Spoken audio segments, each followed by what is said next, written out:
Pemirsa, DPW 2 Partai Golkar Kota Lok Sumawe membuka penjaringan calon wali kota dan wakil wali kota yang akan diusung pada Pilkada 2024. Sejauh ini, pengurus partai telah mengantongi 6 nama yang telah mendaftar yang berasal dari internal dan juga luar partai.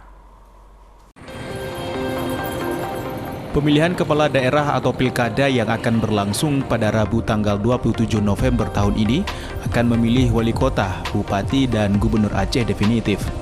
Sejumlah partai politik di Aceh khususnya di Kota Lok Sumawe, Partai Golkar mulai menjaring kandidat sebagai bakal calon wali kota Lok Sumawe nanti. Dari hasil pemilihan legislatif 2024, Partai Golkar dipastikan memperoleh 4 kursi dari total 25 kursi di DPRK Lok Sumawe. Dengan perolehan tersebut, Partai Golkar sudah memenuhi syarat untuk mengusung bakal calon wali kota dan wakil wali kota secara mandiri tanpa harus berkoalisi pada Pilkada 2024 mendatang.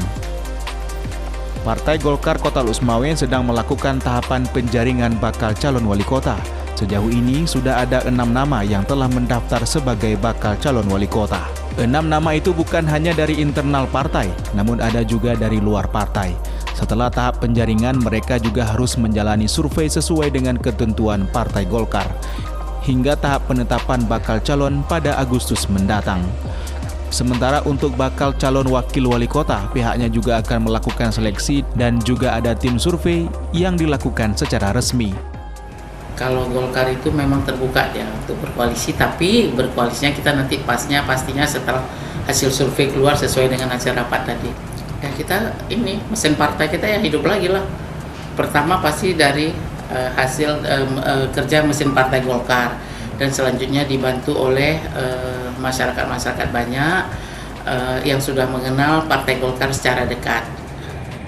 Untuk memenangkan Pilkada 2024 mendatang, DPD 2 Partai Golkar mengaku harus menghidupkan kembali mesin partai terutama dari internal partai, serta dibantu oleh masyarakat yang telah mempercayai partai tersebut. Hal itu sudah terbukti dari hasil pileg kemarin yang memperoleh 4 dari 25 kursi DPRK Lok Sumawe. Dari Lok Sumawe, Armia Jamil, iNews melaporkan.